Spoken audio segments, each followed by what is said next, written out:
Hi, Passionators. I'm back again because the response to part one of what happens after cheating was tremendous. Thank you, thank you, thank you. Thank you for stopping by and making such great comments that really let me know that you were paying attention and that this was something that you really did want to talk about, that you wanted to hear about. And so I thought it would be a good idea to come back and do a part two.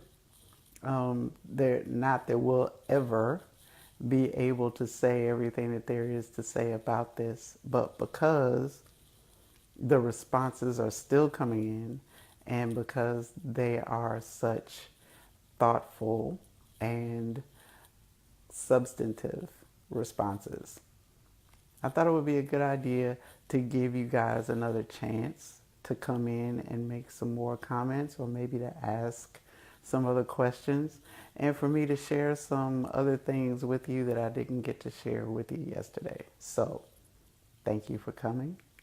It's good to see you here as always. And let's talk. So, some of the comments are about personal experiences.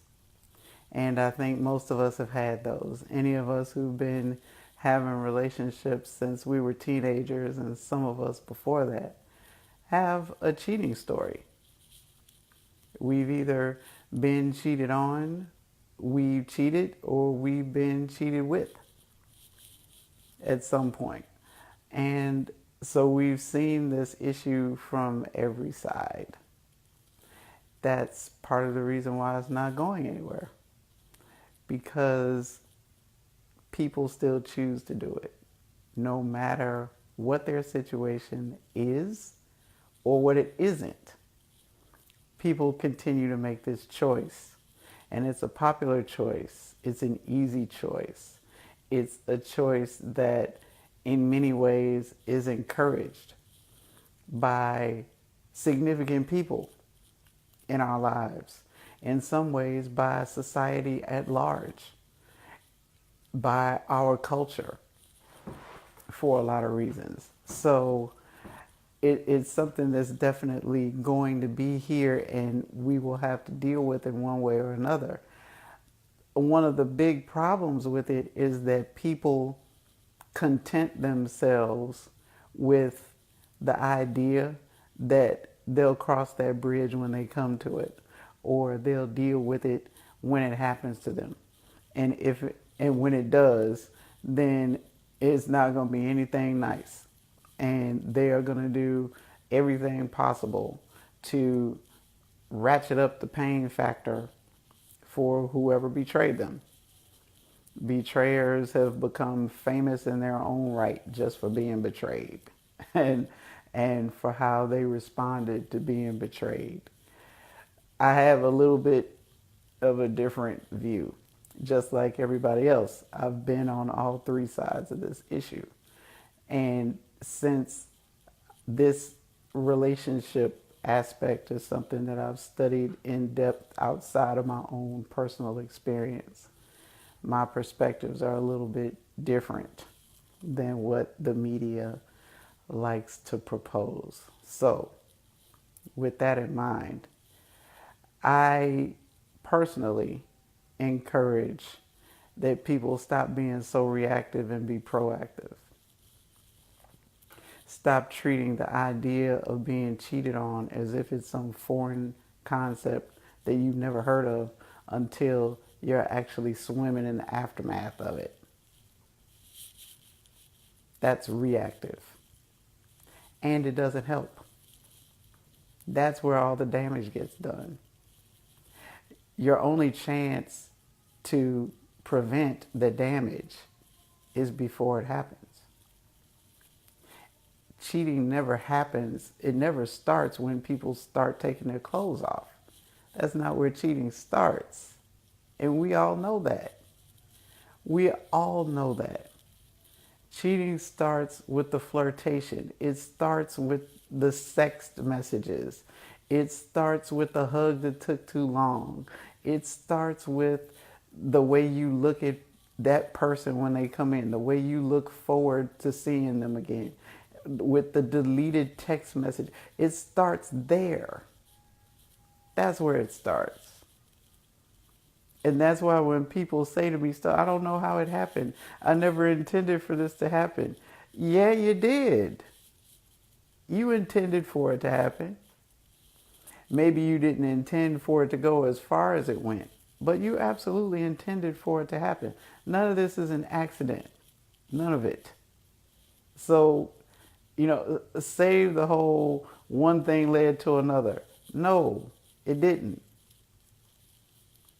You took one thing to the next thing. That's what happened. You put in the effort, you put in the work. Funny how people don't mind putting in the work when they're trying to get something that they want. As soon as you start talking about putting in work in a relationship, people moan and groan and whine and complain and, oh my God, I don't want to work. But when they have to cheat, that's more work than any relationship they've ever been in. But you don't hear them complaining about it. Because when they're cheating, they have to do additional work. At least when you're dating or when you're in a relationship, everything is out in the open, so there's nothing to hide. When you're cheating, you have to do all of the same stuff you do when you're dating, and you have to hide it. But you don't want to work. You don't want to put in the work, right? Relationships are supposed to be work, right? They're just supposed to happen, right? Love is just supposed to fall out of the sky like a unicorn fairy duster and cover you because that's what you want. Really? Okay. How's that working for you? But seriously, we make cheating happen, just like we keep cheating from happen. We people who don't want to cheat don't. It's that simple. It really is that simple. All this conversation about why do men cheat, why do women cheat, as if there are different reasons why. We really like that one. I don't know what it is about this society as a whole that really hangs on to that idea that men and women cheat for different reasons. And for men, it's all about testosterone and sex, and they just gotta have a new one every now and then. And for women, it's always so deep and spiritual and emotional, and it's always something like that. Yeah, no. No. Anybody who tries to make you believe that the cheater's behavior has anything to do with anybody other than the cheater is lying to you. I'm going to say that again in a slightly different way. The cheater's behavior is because of the cheater. It's not because of the cheater's partner. It's not because of the cheater's mate. It's not because of the cheater's relationship. It's not because of the cheater's past. It's not because of their parents. It's not because they were upset. It's not because of any of that. It's not because you weren't enough.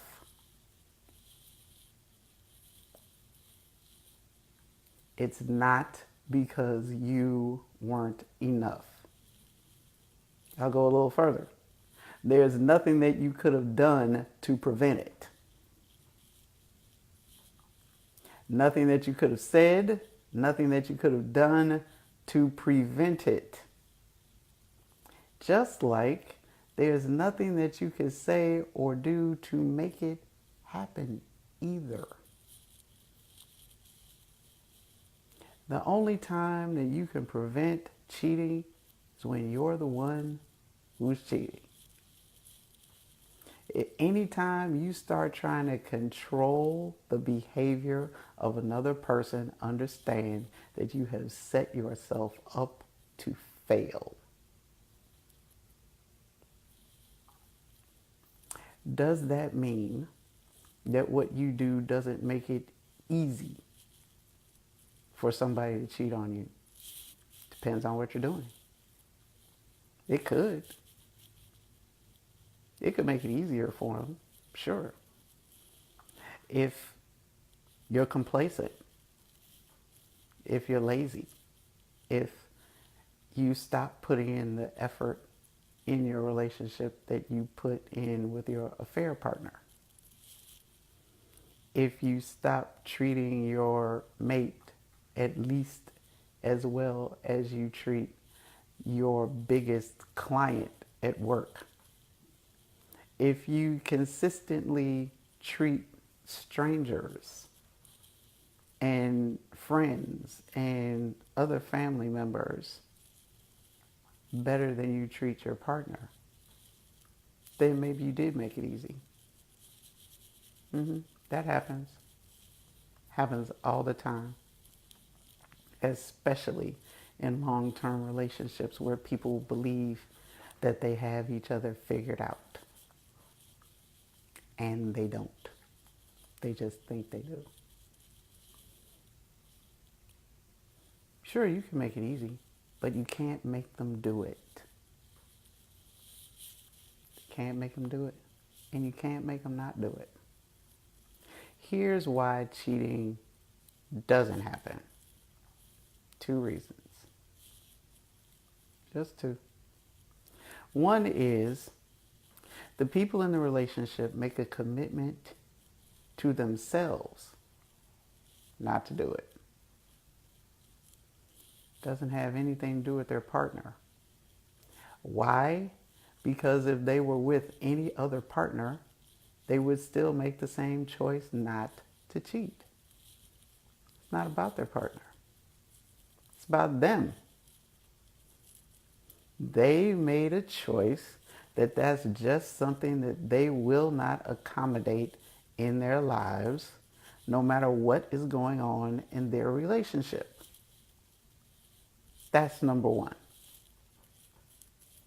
Number 2 is somebody's going off the rails, meaning somebody is developing an attraction to someone outside of their relationship, and they actually are honest about it with their mate or even with a trusted friend or a confidant outside of the relationship. It may not even be directly with their mate, but they talk to somebody and they let them in on what's going on with them. You know what? I'm all in my feelings right now, and my feelings are really trying to lead me this way.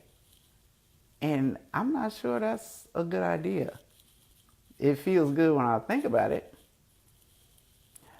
but I don't know. I don't know. What do you think?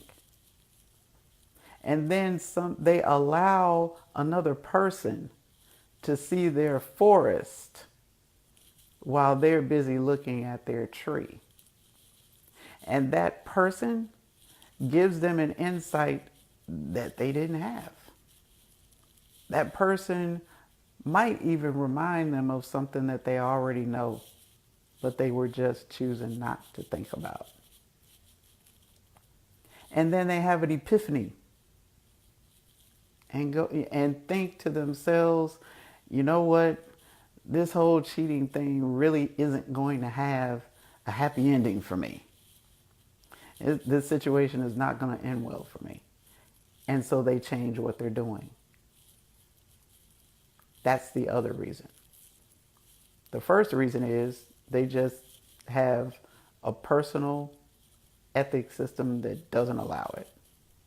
Second is when they're going off the rails, something, somebody, somewhere interrupts that and reminds them of something that they already know, or tells them something that they didn't know, and they have an epiphany and change their behavior.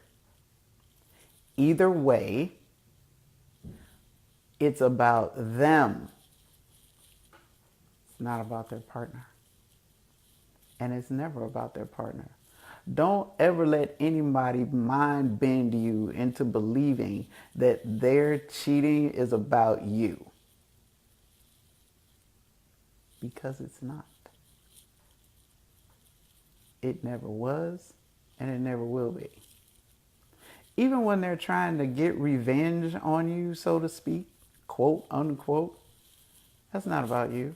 That's about them. There are a lot of people in the same situation who don't try to get revenge. It's not about you. It's about them. It's always about them. It's never because there was something wrong with you, or there was something that you did that you shouldn't have done, or there was something that you said that you shouldn't have said. And any of those might be true. Maybe you did do something you shouldn't have done. Maybe you did say something that you shouldn't have said. But none of that makes anybody cheat on you. That's a choice, a personal choice to use an illegitimate way to meet a legitimate need. There are 6 basic human needs. I talk about those more in depth when I'm working with people personally. I can't go into it here because it's just a little long and convoluted, but for now, understand that cheating is a way to meet the need for significance, for variety, for several other things besides that. But people typically who feel powerless, who feel ignored, neglected, devalued in other areas of their life, see cheating as an escape from that. Which is, by the way, why most of the time, this is kind of a sidebar, but it is related, because I hear from side pieces every now and then too, who have hopes that they're going to eventually replace the partner or the spouse. And the fact is that the affair just makes it easier for them to stay in the relationship that they're already in.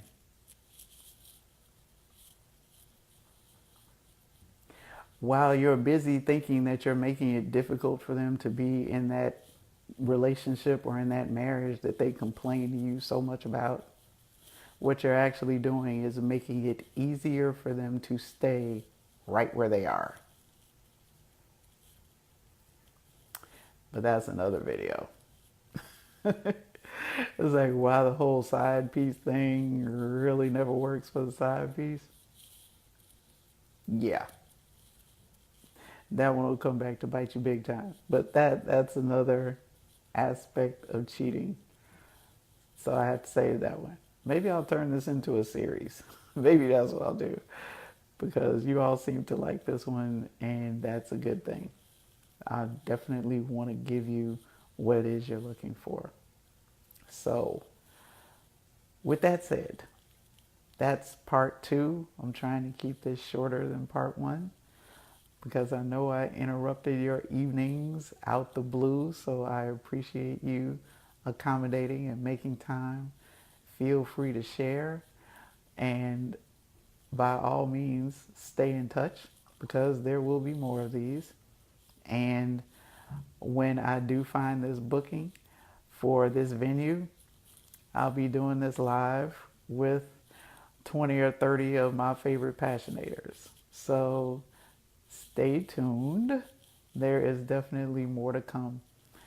Thanks for tuning in. Be sure to leave me comments if you're watching this on the replay. I do respond to the comments. I don't always get to all of them, but I do respond personally to the comments. So let me know what your feedback is. What are your thoughts? It's important to me, and we'll talk more, okay? But for now, rest well, passionators. For tomorrow, we rise to love one more time. I love you totally. Bye-bye.